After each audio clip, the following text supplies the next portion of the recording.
All right, for those of you that might be joining us live on YouTube, hang tight. We're getting some things set up here. We are also on Zoom. So when I can find the chat function, I will upload the instructions on how to join the Zoom call. It's not pulling up.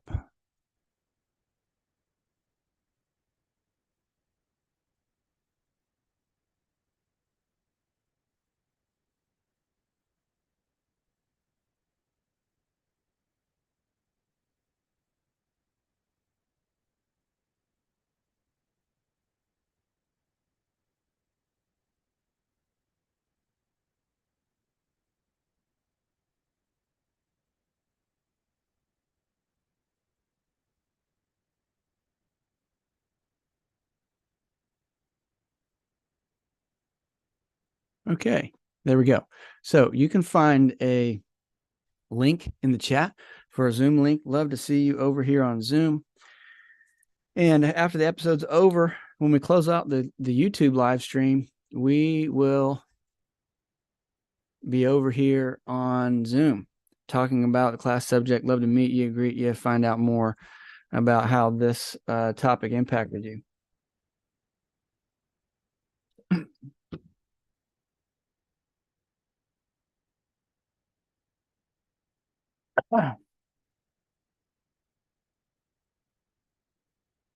All right, welcome back to Increase. I'm Blake Anderson. God bless you wherever you're joining us, whether it's on YouTube, Spotify, Apple Podcasts. Thanks for joining us. Hit the like, subscribe button. Follow along the conversation. It's another episode of Increase, episode 47. Really excited about this topic today. Today, we are going to talk about how to have tough conversations, how to increase your leadership through tough conversations. Let me ask you a few questions. How do you feel when the tough conversation has to happen?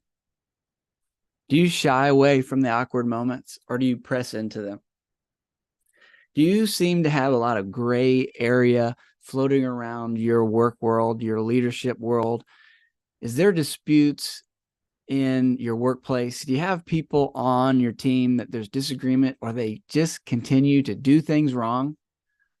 Or maybe there's something that you're unsure of with your boss and you're too afraid to ask. You see, if you want to take your leadership to a whole nother level and you want to see increase in your leadership, then you've got to learn how to have tough conversations. If you're anything like me, in the past, I was afraid to have any phone call or conversation, let alone the tough ones. I had to muster up the courage just to call someone on the phone that was not expecting me, let alone have a really uncomfortable conversation with them. I was conflict avoidant all throughout my life. And it wasn't until the last few years when I was forced to have these conversations that I learned the power of being able to have tough conversations. And I'm going to tell you what, it is a power. And there is incredible results that are on the other side of tough conversations.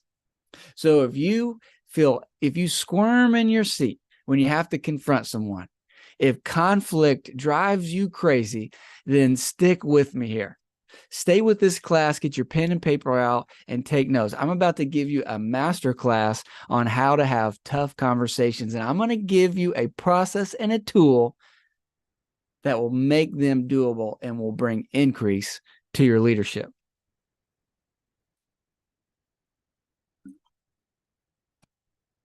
So this topic has become near and dear to my heart. As I said before, it was something that I didn't like to do. I didn't do well. And maybe it's the season I'm in or the cycle of business that I'm in, but I don't think a week goes by that I don't have 1 to 2 to 3 firm, tough conversations. And I think as you progress in your leadership and your influence, what's going to come with it is these tough conversations. It's the conversations where you have to lay it out there, where you have to look someone in the eye and confront the issue at hand, to remove the uncertainty. And I tell you what, I don't love them.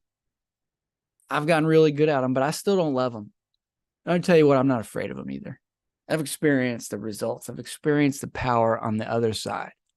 And now that I've got this blueprint and this framework for it, I know exactly what to do. And when you start to get good at tough conversations, eventually you get to a point where you take pride in the fact that you're willing to have them. And when they come up, you don't resist, you don't put them off, you step right in, because you know that's what a good leader does. A good leader is willing to have the important conversations, even if there's conflict, even if they're uncomfortable, even if they're hard, because they know they have to happen to be able to move into a successful future. So let's first identify where they begin to happen. Before we jump in to how to have them, let's identify them. You know, these are the kind of things that we're hoping never have to deal with. But I would say you need to look in your life, look in your leadership, look in your business, look on your team, and see where's the gray area. First, you start by looking at where's the gray area. Where are their assumptions being made? Where is there any uncertainty about money that's promised or payments that have to be made? What are the things that you're going to hold someone accountable for? What are the things that you're going to be held accountable for? You see, those are the danger zones, aren't they? And many of us try to just skirt around them just enough to keep getting paid and happen to avoid them. But you know they're there. There's stuff going on there. That feeling of uncomfort tells you that there's something that needs to be dealt with. Because here's the problem. When you avoid these tough conversations, then you leave room for interpretation. You leave room for assumption. You leave room for mixed results, and you're rolling the dice like at a Russian roulette table. Because one day, those seeds of uncertainty are going to come back, and you're going to have to harvest them. And you're likely going to have what could be a blow up of a conversation, because conversations get worse the longer you wait to address the issue. You see, when you're afraid to have the uncomfortable conversation, when there's assumption and there's gray area, you're giving implied approval to what the person's doing. If you got someone on your team who continues to miss the mark, continue to do things not exactly the way that you want them to do it, but you don't say anything about it, that's the same as saying good job. That's the same as saying I want more of it. If there's awkward, strained relationships, you continue to be okay with it, and you continue to then erode the confidence in the relationship, and you erode the potential of partnership as long as there's the unspoken things. When someone's unsure of their expectations, what kind of results do you think you'll get with them? How confident you think they will be in what they're doing? Have you ever had someone bring to you a project or something that they were working on only to look at it and be like, what were you doing? This isn't what I asked for. This isn't anywhere close. Why would you think I wanted it to look like this? You ever had that situation? I have. Who's at fault there? Well, it's really easy to think the person who did the work did a crappy job.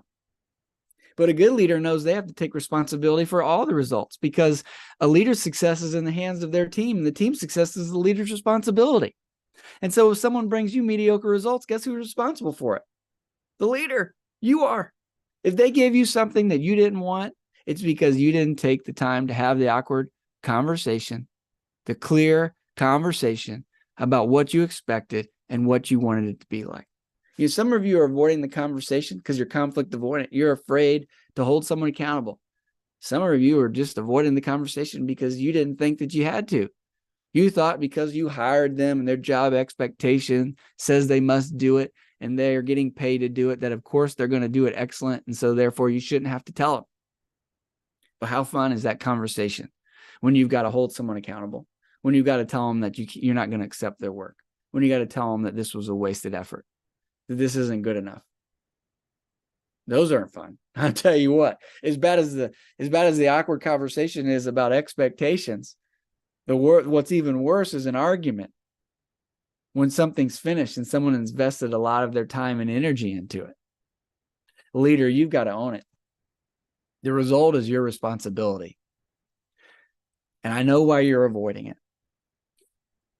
It's awkward. It seems to take away from the relationship. You're afraid to have it when there's momentum going in the right way and everybody's got the warm and fuzzies. When we're all getting along so well and we're high-fiving at our hard work, you're afraid to have the hard conversation, but you're setting yourself up for disaster. Success is not guaranteed at that point. There's people on your teams, they might be trying their best and still failing. And if someone's trying their best and still failing to meet expectation, then it might be time to look yourself in the mirror and say, what conversations have I been too afraid to have? Because I've been getting results that I don't want, and I want to see better results. So let's dig into this. How do we make these hard conversations not so hard? I want to make this easy on you. I'm going to give you a process that works every single time. There still may be arguments. There still may be disagreements. But when you have a process, you don't avoid these conversations, you press into them. Because the best thing that can happen for your success is that everybody's clear on what the goal is and everybody's clear on who's responsible for what. And we would never want to do anything if there's any uncertainty amongst the team. Whether that team is employees, whether that is a relationship you have with your boss, whether that's with a client or it's with a vendor, you need clarity every step of the way, all throughout the transaction and your team. And we've got to ensure it even if there's a awkward conversation. The other thing I would remind you is, if you haven't had tough conversations with people, you don't know how strong your relationship with them really is. You'll never know the strength of a relationship until it's tested, until it's put under pressure. And I'm going to tell you what, the people that I'm closest with, that I've remained closest with over the years, are the people who I've had the disagreements with, the people that I've had the arguments with, the people that I've had to work through these tough conversations with. Because what happens on the other side, when we find agreement, when we work through what's really bothering us and we see that we still mean well and we're still committed to the same result, we have a newfound commitment to each other because we know what they're made out of and we know how they feel about us and we know we can trust them. You see, trust is actually built through tough conversations. I know that you're not wanting to jeopardize the trust that you have with someone, so you're not having these conversations. I'm telling you, trust is built through tough conversations when you know how to have them well. All right. Get out your pen and your paper. I'm going to give you a process. I'm going to give you a tool. You're going to start having success, and you're going to start looking for these conversations because you know what happens on the other side of it. So we're going to give you a situation. You got a tough conversation coming up. Let's say there's you feel like someone on your team is not living up to the standard. They haven't been meeting the expectation. And maybe that's your boss, or maybe that is an employee or a direct report. The process is still the same. Okay. First thing you do before you have this conversation, maybe even before you schedule the conversation, is you need to take the time to collect your thoughts. Do not go into these conversations half-cocked and upset. Don't go into the conversation emotions flaring. Just he said, she said. Trust me, that conversation won't go anywhere. Won't amount to anything except for you run the risk of destroying all the trust and goodwill that you have built with this person. So before you go into the conversation, you need to be calm, you need to be collected, you need to create an agenda. And I've got 7 questions, 7 things that you need to assess that will help you collect your thoughts so that when you go into this conversation, it's methodical, it's productive, it's clear, and you leave feeling like you've been heard and that you have a pathway forward. Okay? Question number 1, you want to ask yourself, what is my desired result here? What do I hope happens as a result of this? What do I want to see? What does success look like in this conversation? Are you just going to fire the person? Or are you hoping that they will see your way, get in line, and move forward? Do you want them to quit, or do you want them to take responsibility for their actions and commit to your expectations? What is your desired result? Number 2, you need to list your grievances, your issues clearly. Make a list of the exact situations, circumstances, and instances, anything that you can remember about what is said. And I would try to group them into just a few categories. If you overwhelm someone with grievances and you just pile it on them, they might either fight you or check out. Fight, flight, or freeze, but it won't be productive. List out the grievances and the issues, create about 2 or 3 bullet points that they all fit with under so that they can be specifically mentioned and you can go back to them throughout the conversation. See, throughout the conversation, when you're starting to air your grievances, don't be surprised if the other person starts to get on edge, maybe offended, maybe wants to blame, shift blame, and you're going to need to have concrete things to continue to bring them to, because it won't be productive if it's he said, she said. Third thing, you need to list your personal responsibility in the situation. What are you responsible for? Whether you did it right or you did it wrong, you need to be very clear about what your responsibilities are. And you need to assess your performance. You cannot ask them to be honest about their performance if you're not prepared to be honest about yours. Okay? And you've got to be willing to own and take responsibility for your behavior and the things that you've done. Even if you've missed the mark, you've got to be able to be clear. Okay? So list your personal responsibilities and what you are responsible for, the good, the bad, the ugly, for yourself.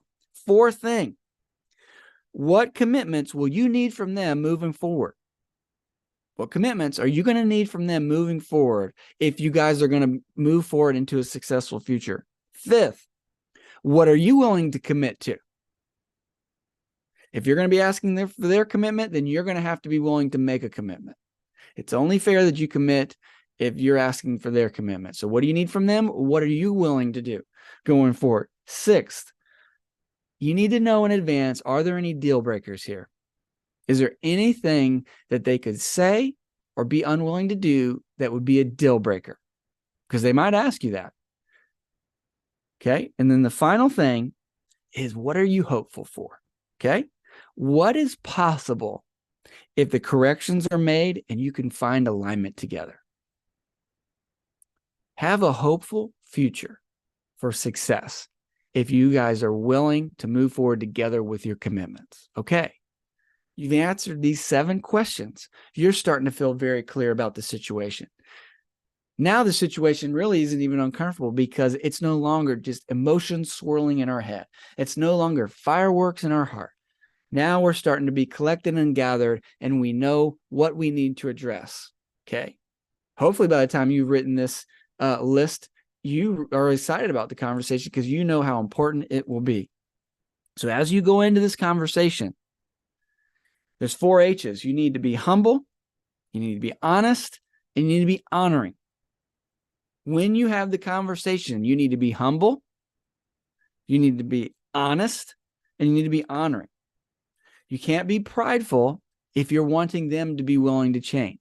You've got to be humble. You've got to be able to see life through their lens. You've got to be able to listen. You've got to be open to receive their feedback, because it's very possible that you might even have a blind spot here. They may reveal to you things that you aren't even aware of, and you need to be humble enough to receive that. Second, you've got to be completely honest. And I would say this is challenging, but the strongest leaders can do it.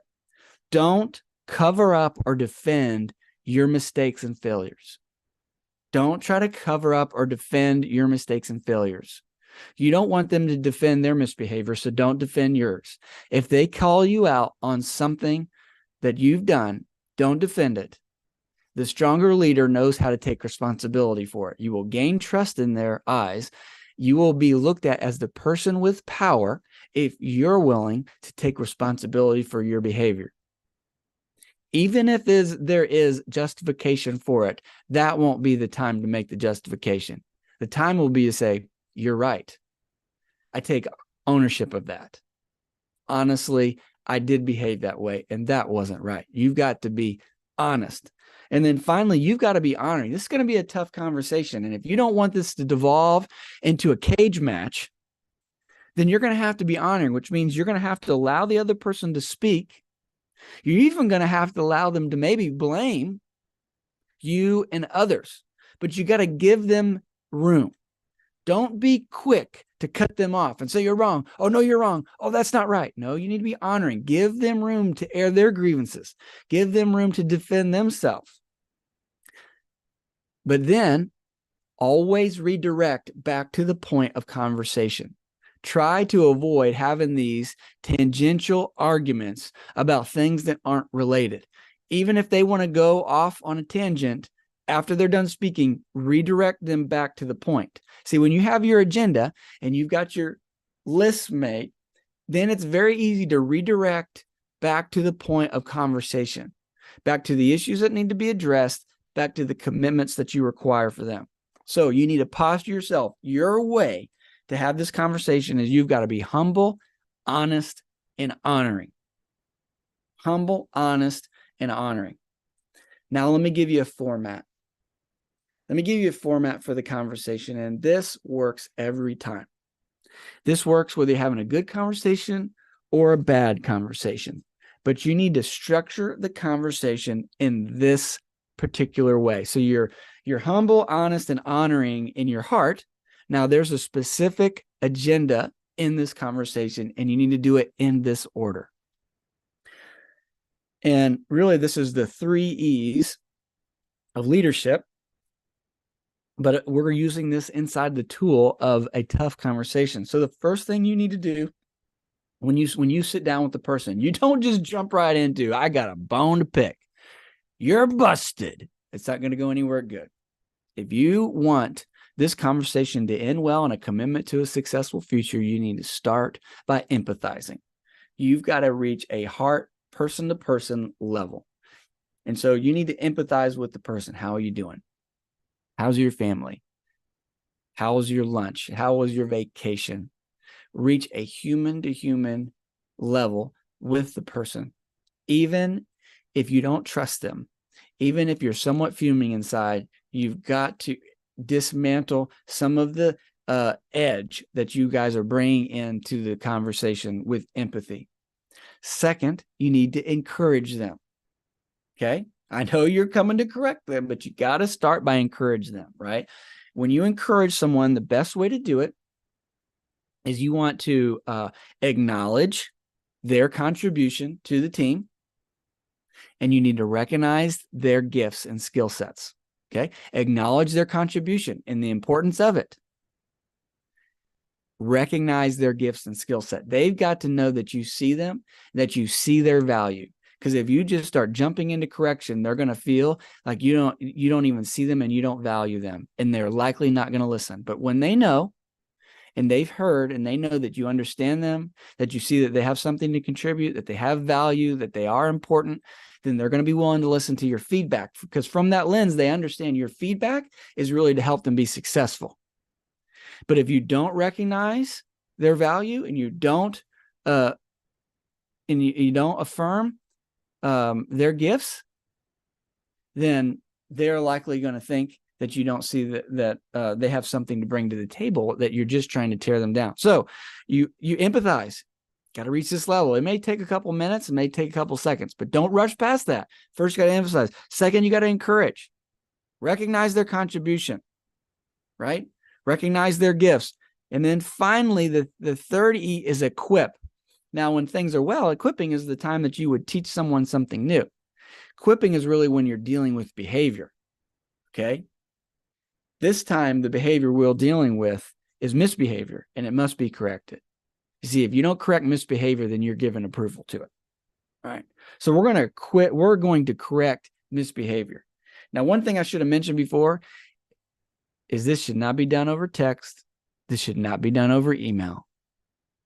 The more intense of a conversation it is, the more intense a relationship you have with someone, you should try to do it in person. If you can't do it in person, then do it on a video call or do it over the phone. But corrections should not be delivered through email and through text. They need to be done where you can hear each other's tone of voice. You can ideally see each other in the eyes. Okay. So when you're going to begin to correct them, and you're going to start working through the list of things that I've given you, right?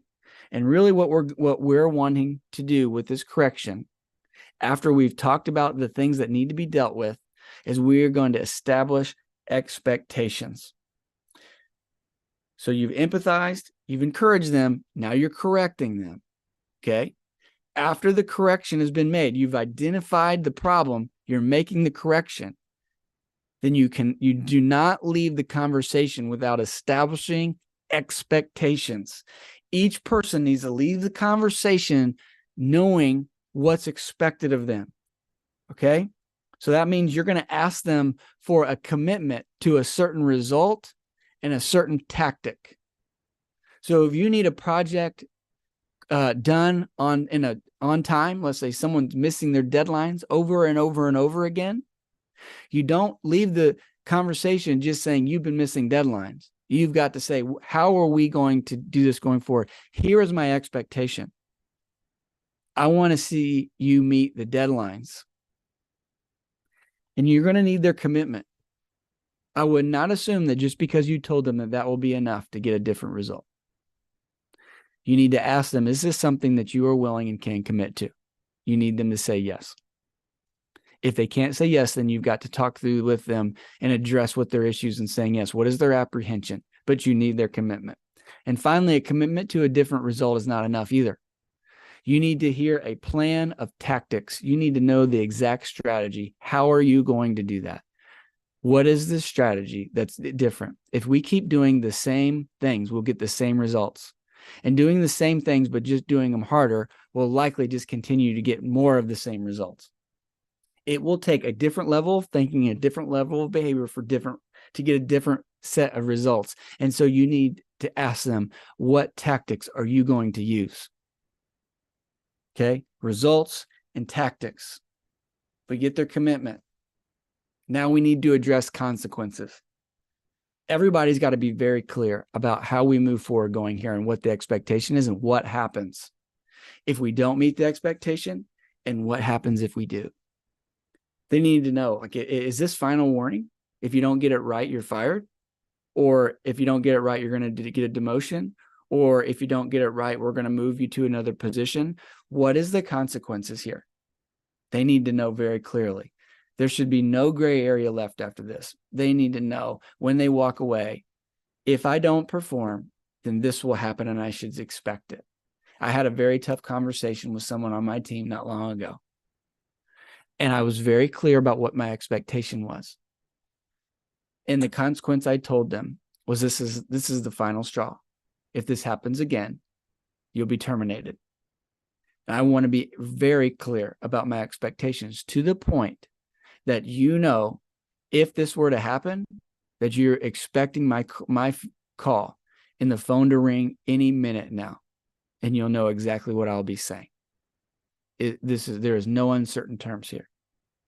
Now, I then in the conversation talked about the positive consequences, because hopefully if they do make a decision to make a change, that there's positive consequences. And what I told this person is, this is a much needed skill set on our team.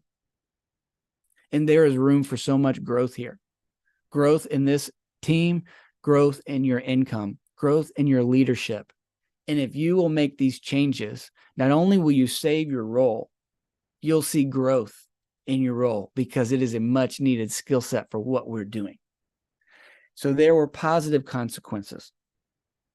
All right, so we empathized, we encouraged them, we made the correct, we equipped them by making the correction, we communicated clear expectation through commitment of results and tactics, we let them know the consequences, the negative consequences and the positive consequences, and then you want to finish the conversation by affirming your belief for a successful future. You finish the conversation by saying, if they're not fired, if you're keeping them, if you're staying in relationship with this vendor, in your position, with this employee, hey, I believe that we can be successful together. I believe if we're on the same team and we're in alignment, that there is a future for us. I believe so much more is possible if we'll do this together with this level of commitment. It will only happen if we can commit to it.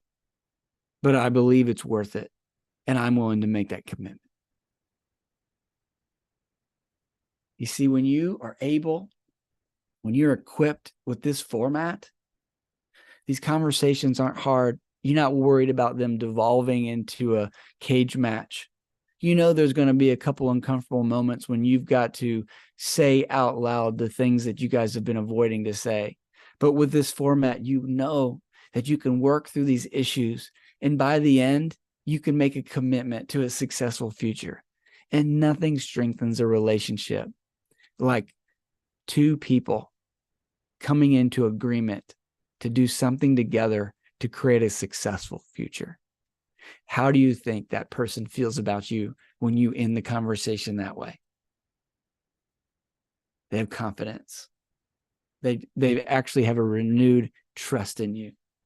Even if you've had to identify things that they disagreed with you on, if you do this conversation with tact, with grace, with integrity in this format, then there's a trust. They're not worried to take your phone call the next time. They know that you're on their team. They know that you're committed to them. They know that success is possible. This format will help you in the toughest of conversations, but it's also a format that you can use when things haven't gotten so off track. See, the more that you have these conversations, the more you realize I can't allow there to be any uncertainty around me. See, anytime I so much as sense uncertainty, I'm going to call it out and speak to it because I have a format. And I know that when there is no uncertainty, that we can move together in alignment, because alignment creates cooperation and it leads to greater success. So many more things are possible when we're in alignment together, when we've removed all the fog from the situation, when we know what we're going to get paid and when we're going to get paid, when we know what's expected of us, when we know what the person who we report to is expecting and what they're willing to do in exchange. When we don't have to tiptoe around the tough conversations, you can be confident as a leader who's moving forward to a successful future. So I believe in you, leaders. I believe this will change your business and it will change your results, and you'll begin to see an increase. Join me next time, wherever you participate, Spotify, Apple Podcasts, YouTube. God bless you. We'll see you next time.